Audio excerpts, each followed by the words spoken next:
Assalamualaikum warahmatullahi wabarakatuh. Halo semuanya, perkenalkan saya Aisyah Putri Andararyani, mahasiswa program studi akuntansi di Politeknik Negeri Jakarta. Pada video kali ini, saya akan ngebahas mengenai topik yang sangat penting nih teman-teman, di bidang akuntansi sektor publik. Apa sih itu? Yaitu penerapan pernyataan standar akuntansi pemerintah nomor 02 tentang laporan realisasi anggaran dan contoh kasus penyajiannya. Kenapa sih topik ini tuh sangat penting? Karena pengelolaan keuangan pemerintah itu bukan hanya tentang mencatat uang masuk maupun uang keluar, teman-teman. Tapi juga bagaimana pemerintah bisa mempertanggungjawabkan penggunaan anggaran kepada masyarakat secara transparan dan juga akuntabel tentunya. Dan PSAP 02 adalah pedoman utama dalam mewujudkan hal tersebut. Nah, selanjutnya kita masuk ke rumusan masalah dan juga tujuan. Masalah utama yang dikaji dalam video ini adalah bagaimana sih penerapan PSAP 02 dalam penyusunan laporan realisasi anggaran di suatu pemerintahan daerah. Terus, sejauh mana penerapannya, apakah udah sesuai dengan standar yang berlaku atau belum. Terus, adanya rumusan masalah pasti juga ada nih tujuan yang kita harapkan dalam pembuatan video ataupun penelitian yang telah kita lakukan. Apa sih itu? Ialah untuk memahami isi dan ketentuan PSAP 02, menilai kesesuaian penerapannya di pemerintahan daerah, serta mendorong peningkatan transparansi dan akuntabilitas dalam pelaporan keuangan publik. Oke, tanpa berlama-lama lagi, kita langsung masuk aja nih teman-teman. Kita mulai dengan apa sih SAP itu? Jadi SAP atau Standar Akuntansi Pemerintah itu merupakan prinsip akuntansi yang dipakai buat menyusun dan mengkaji laporan keuangan pemerintah, baik pusat maupun daerah. Nah, tujuannya apa? Tujuannya biar laporan keuangan pemerintah itu punya keseragaman, kerelevanan, bisa dipercaya, dan gampang dibandingin nih teman-teman, dari satu periode ke periode lainnya. Selain itu, SAP juga memiliki landasan hukumnya loh teman-teman. Yang pertama, ada UUD 1945 pasal 23 yang mengatur semua penerimaan dan pengeluaran negara harus lewat APBN atau APBD secara terbuka dan bertanggung jawab. Yang kedua, itu ada UUD nomor 17 tahun 2003 tentang keuangan negara yang dimana mengatur pengelolaan keuangan yang efisien, transparan, dan akuntabel. Dan yang ketiga, itu ada UU nomor 1 tahun 2004 tentang pembendaharaan negara di mana mengatur tanggung jawab dan kewenangan pejabat pengelola keuangan. Nah, dari semua dasar hukum tadi, SAP ini didasarkan dari PP nomor 71 tahun 2010 dan di dalamnya ada PSAP 02 yang mengatur laporan realisasi anggaran atau LRA. Nah, LRA ini disusun dengan basis kas menuju akrual. Jadi pendapatannya itu diakuin pada saat kas diterima dan belanja diakui pas saat kas dikeluarkan. Nah, teman-teman, dari definisi yang udah aku sampaikan tadi, sebenarnya kita dapat menyimpulkan bahwasannya tujuan utama SAP itu biar laporan keuangan pemerintah itu tuh bisa disusun dengan pedoman yang seragam. Jadi, laporan dihasilkan itu haruslah yang pertama nih, akuntabel, bisa dipertanggungjawabkan. Yang kedua, relevan, berguna buat pengambilan keputusan. Yang ketiga, andal. Andal di sini tuh dapat bisa dibandingkan juga karena disusun secara konsisten. Terus yang keempat ada transparan, bisa biar publik itu tuh bisa menilai pengelolaan keuangan negara. Selain itu, SAP juga dapat menjadi paduan teknis buat mengakui, mengukur, dan menyajikan transaksi keuangan. Terus juga SAP juga mendorong good governance lewat pengelolaan keuangan yang lebih efisien. Terus yang terakhir, ukuran akuntabilitas keuangan pemerintah yang nantinya dapat diaudit nih oleh BPK. Intinya SAP itu tuh bukan cuman aturan yang secara teknis, tapi juga bentuk tanggung jawab dan transparansi pemerintah ke masyarakat publik. Oke teman-teman, tadi kan kita udah ngebahas definisi, tujuan. Nah selanjutnya kita akan ngebahas nih komponen-komponen apa aja yang ada di laporan keuangan dalam SAP, terutama di tahun 2025. Nah, teman-teman, dalam SAP 2000, di tahun 2025, laporan keuangan pemerintahan itu rupanya terdiri dari 7 komponen utama, yaitu yang pertama, ada laporan realisasi anggaran atau LRA yang berisikan atau menginformasikan realisasi pendapatan, belanja, transfer, dan silpa ataupun SIPA. Yang kedua, ada laporan perubahan saldo anggaran lebih. Itu tuh menjelaskan mengenai perubahan saldo anggaran lebih dari awal sampai akhir periode. Yang ketiga, ada neraca nih teman-teman, di mana neraca ini laporan yang menginformasikan posisi aset, kewajiban, dan ekuitas pemerintah. Yang keempat, ada yang namanya laporan operasional atau disebut dengan LO. Itu tuh berisikan aktivitas ekonomi pemerintah nih selama satu periode. Yang kelima, ada laporan arus kas, yang dimana arus kas ini nih merupakan arus kas masuk maupun keluar dari kegiatan operasi, investasi, dan pendanaan suatu perusahaan pemerintahan. Terus yang keenam, ada laporan perubahan ekuitas. Itu tuh perubahan ekuitas karena surplus atau defisit, koreksi, ataupun kebijakan baru yang diterapkan. Yang ketujuh, ada catatan atas laporan keuangan atau CALK. Nah, di sini tuh menjelaskan tambahan atas angka-angka laporan termasuk alasan selisih, anggaran, dan realisasinya. Semua laporan ini tuh teman-teman salinglah terkait biar bisa mengasih gambaran yang utuh nih tentang kondisi keuangan dan kinerja pemerintah dalam satu periode. Oke teman-teman, sekarang kita akan bahas lebih spesifik nih tentang laporan realisasi anggaran atau LRA itu. Nah, tujuan utamanya itu kan untuk menunjukkan seberapa jauh nih realisasi anggaran dibandingkan sama target yang udah disepakati. LRA itu tuh berlaku buat semua entitas pemerintah dan disusun menggunakan basis kas yang udah aku singgung tadi ya sebelumnya. Nah, manfaatnya ini nih sangatlah banyak teman-teman. Pertama, dapat memberikan atau ngasih informasi nih sumber dan penggunaan dana pemerintah itu dari mana aja. Yang kedua, dapat membantu evaluasi efisien dan efektivitas dalam penggunaan anggaran dalam suatu daerah. Terus yang ketiga itu dapat menjadi alat pertanggungjawaban pelaksanaan APBN atau APBD dalam suatu daerah dan negara kan. Dan keempat itu bisa menjadi dasar nih buat memprediksi gimana sih kondisi keuangan di masa depannya gitu. Terus juga LRA juga memiliki struktur yang harus jelas, kayak nama entitas, pelaporan, terus ada periode, ada mata uang, terus ada mata uang pasti juga ada satuan angkanya. Biasanya itu disajikan dalam tiap tahun. Nah, kalau untuk isi laporannya LRA itu harus menyantumi nih pos-pos utamanya teman-teman. Jadi dalam LRA itu tuh memiliki berbagai macam pos yang dimana itu seperti pendapatan, belanja, transfer, pembiayaan, dan silpa ataupun sikpa. Selain itu juga ada catatan atas laporan keuangan atau yang disebut dengan CLK yang ngejelasin faktor-faktor yang bikin beda nih antara anggaran dan realisasi.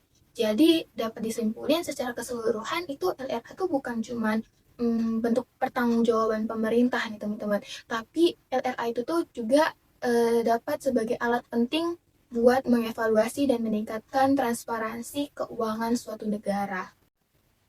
Oke teman-teman, selanjutnya kita akan ngebahas beberapa bagian penting lainnya nih dalam akuntansi laporan realisasi anggaran. Yang pertama itu tuh ada akuntansi surplus dan defisit. Surplus itu artinya pendapatan pemerintah lebih besar daripada belanja dalam satu periode kan. Sedangkan kalau belanjanya justru lebih besar, itu disebut dengan defisit teman-teman. Nah, perbandingan antara dua pos ini itu disajikan di bagian khusus laporan realisasi anggaran. Biar apa? Biar bisa kelihatan nih apakah pemerintah itu sudah seimbang antara fiskal ataupun belum gitu. Lalu selanjutnya ada akuntansi pembiayaan. Nah, dalam akuntansi pembiayaan ini mencakup transaksi keuangan yang sifatnya tuh sementara teman-teman, kayak pinjaman, terus penerbitan obligasi atau penjualan aset pemerintah. Tujuannya apa? Tujuannya bisa buat menutup defisit atau memanfaatkan nih surplus anggaran. Nah, pembiayaan ini dibagi jadi dua. Ada penerimaan pembiayaan dan juga ada yang namanya pengeluaran pembiayaan. Nah, penerimaan pembiayaan itu contohnya kayak hasil pinjaman, terus penerbitan obligasi atau pencairan dana cadangan. Nah, semua hal itu dicatat saat dana benar-benar masuk ke rekening kas umum negara atau daerah. Sedangkan pengeluaran pembiayaan itu mencakup dengan pembiayaan mengenai pembayaran pokok pinjaman, terus penyertaan modal pemerintah ke BUMN ataupun BUMD atau pemberian pinjaman kepada pihak lainnya. Terus selisih antara keduanya itu dapat disebut dengan pembiayaan neto, teman-teman. Kalau penerimaan pembiayaan lebih besar daripada pengeluaran, artinya pemerintah itu punya kelebihan pembiayaan kan. Nah, sebaliknya, kalau lebih kecil, berarti masih ada kekurangan. Nah, pos ini itu dicatat dalam bagian pembiayaan neto di laporan realisasi anggaran. Nah, dari situ kita juga bisa lihat nih, sisa lebih atau kurang pembiayaan anggaran atau dapat disebut dengan silpa ataupun SIPA. Nah, ini menggambarkan sisa hasil akhir antara seluruh penerimaan dan pengeluaran anggaran di satu tahun atau dalam satu periode. Kalau lebih berarti silpa atau kurang berarti SIPA. Nah, informasi ini nih sangat penting banget nih teman-teman. Buat apa? Buat mengukur nih gimana sih kinerja fiskal dan tanggung jawab pemerintah dalam mengelola suatu anggaran daerah kan terutama. Terus mengelola anggaran daerah maupun negara. Nah, terus ada juga bagian transaksi dalam mata uang asing nih teman-teman. Kalau ada transaksi yang pakai mata uang asing, nilainya itu harus diubah ke rupiah dulu teman-teman. Menggunakan apa? Menggunakan kurs tengah Bank Indonesia pada tanggal transaksi. Ini agar laporan keuangan itu dapat tetap konsisten dan bisa dibandingkan. Selain itu, enggak semua transaksi pemerintah itu dapat berbentuk uang nih teman-teman. Kadang juga ada pendapatan, ada belanja, atau pembiayaan berbentuk barang maupun jasa. Misalnya nih, pemerintah dapat hibah barang dari lembaga lain. Nah, transaksi kayak gitu harus dicatat berdasarkan nilai wajar barang atau jasa yang diterima dan dijelaskan juga pada CALK atau catatan atas laporan keuangan agar apa? Agar dapat terjadinya transparansi. Nah, yang terakhir juga dapat perlu diingat ya teman-teman bahwa pernyataan standar akuntansi pemerintahan atau PSAP itu udah berlaku efektif nih teman-teman sejak tahun anggaran 2005. Artinya, semua laporan keuangan pemerintah baik pusat maupun daerah itu wajiblah mengikuti aturan ini. Nah, teman-teman, tadi kan kita udah ngebahas beberapa teori ya mengenai SAP02 ini. Nah, sekarang kita akan masuk ke bagian studi kasus, yaitu analisis laporan realisasi anggaran pemerintah Kota Depok tahun anggaran 2024. Nah, laporan realisasi anggaran atau LRA itu menjadi salah satu laporan utama dalam sistem akuntansi pemerintah yang diatur lewat PSAP 02 yang udah aku singgung sebelumnya. Laporan ini juga berfungsi buat menilai sejauh mana pemerintah daerah melaksanakan APBD sesuai dengan ketentuan yang sudah disahkan. Juga berbeda nih dari laporan operasional yang berbasis akrual. LRA itu disusun dengan basis kas menuju akrual. Artinya, pendapatan itu diakui ketika kas benar-benar diterima teman-teman. Dan belanja itu diakui saat kas dibayarkan. Dengan metode ini, LRA itu bisa menunjukkan kepatuhan nih terhadap pelaksanaan anggaran dan menilai efisien penggunaan dana publik. Selain itu juga, LRA memiliki peran penting banget nih dalam mewujudkan transparansi dan akuntabilitas keuangan daerahnya karena masyarakat, DPR, DPRD, dan lembaga pengawas bisa menilai nih kinerja keuangan daerah berdasarkan data yang nyata, bukan sekedar rencana. Terus di dalam relevasi laporan realisasi anggaran ini terdapat peran LRA dalam menilai efektivitas pelaksanaan anggarannya. Nah, melalui LRA kita bisa tahu nih seberapa efektif pelaksanaan anggaran daerah itu. Misalnya, kalau realisasi pendapatan masih jauh banget di bawah target, bisa jadi ada kendala dalam pengumpulan pendapatan asli daerah atau keterlambatan dana transfer dari pusat. Sementara kalau serapan belanja rendah, biasanya ada hambatan administrasi kayak proses pengadaan yang terlambat atau pelaksanaan proyek fisik yang tertunda. Jadi LRA itu tuh teman-teman membantu pemerintah daerah nih mengevaluasi kinerjanya dan menentukan apa yang perlu diperbaiki di tahun anggaran berikutnya. Selanjutnya, peran LRA dalam meningkatkan transparansi dan akuntabilitas. Transparansi publik itu kunci utama dalam good governance, teman-teman, ya kan? Melalui LRA, masyarakat itu bisa melihat teman-teman, dari mana pendapatan daerah berasal dan untuk apa aja dana itu digunakan. Karena basisnya kas, teman-teman, diingat ya, karena basisnya kas. Laporan ini tuh menampilkan transaksi yang benar-benar terjadi, bukan hanya estimasi. LRA juga memperkuat akuntabilitas pemerintah daerah kepada DPRD dan publik. Jadi, anggaran yang sudah disetujui dalam APBD itu harus dipertanggungjawabkan dengan data yang jelas di laporan realisasi anggaran atau LRA. Makanya, penyusunan LRA yang sesuai dengan PSAP 02 penting banget nih buat memastikan laporan keuangannya handal dan transparan. Terakhir itu ada keterkaitan LRA dengan APBD dan laporan keuangan lainnya. Nah, teman-teman, LRA ini juga nggak berdiri sendiri, teman-teman, tapi berhubungan dengan laporan keuangan lainnya. Contohnya, laporan operasional dalam PSAP 12 dan dan laporan perubahan saldo anggaran lebih. Kalau laporan operasional menggambarkan aktivitas ekonomi pemerintah, LRA fokus ke pengendalian fiskal dan kepatuhan terhadap anggaran. Nah, hasil akhirnya yaitu sisa lebih atau kurang pembiayaan anggaran tersebut. Jadi, buat menyusun LPSAL, anggaran lebih, dan laporan keuangan di tahun berikutnya. Jadi, LRA itu bagian penting nih dari sistem pelaporan keuangan pemerintah yang saling menyambung satu sama lain. Oke teman-teman, sekarang saatnya kita masuk ke contoh nyata laporan realisasi anggaran Kota Depok tahun 2024. Nah, untuk laporannya teman-teman bisa ngeliat ya untuk di barcode yang ada di tampilan. Berdasarkan dokumen resmi yang melalui laman pepit.depok.go.id, pemerintah Kota Depok sudah menyusun laporan realisasi anggaran semester 1 tahun 2024 sesuai dengan struktur PSAP 02. Laporan tersebut memuat unsur pendapatan, belanja, pembiayaan, serta sisa lebih pembiayaan anggaran. Nah, dari data yang tersedia, realisasi pendapatan daerah itu hingga semester pertama mencapai sekitar 46,38% dari total anggaran yang telah ditetapkan. Sementara untuk realisasi belanja daerah tersebut itu baru mencapai 35,74%.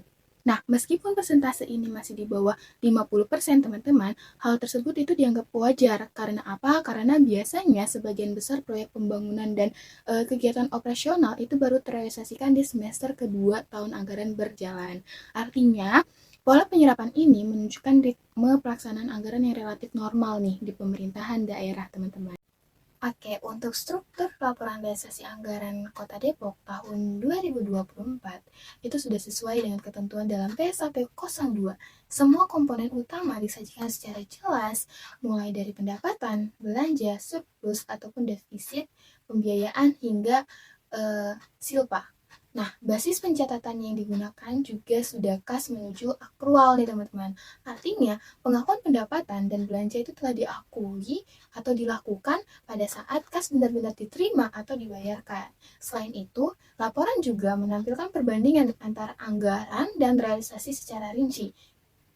Juga lengkap dengan persentase pencapaian dan selisihnya.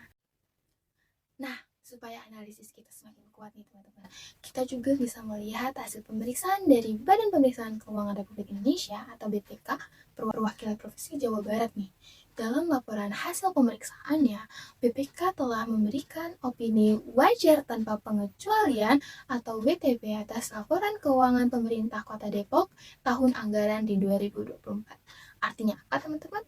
Artinya laporan keuangan itu telah dianggap sudah menyajikan secara wajar dan semua hal yang material sesuai dengan standar akuntansi pemerintahan atau SAP. Selain itu teman-teman, sistem pengendalian internal pemerintah daerah juga dinilai memadai dan tidak ditemukan bahwasannya adanya penyimpangan material terhadap peraturan perundang-undangan yang berlaku.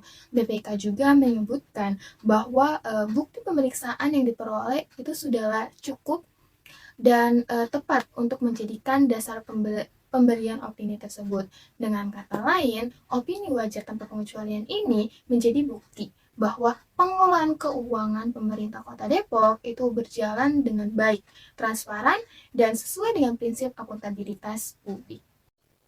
Oke, kita lanjut melihat analisis dan tantangannya nih. Kalau kita lihat dari analisis semester pertama, realisasi pendapatan yang ada di angka sebesar 46,38% itu menunjukkan bahwa masih ada potensi besar nih untuk peningkatan penerimaan, khususnya dari pendapatan asli daerah atau PAD.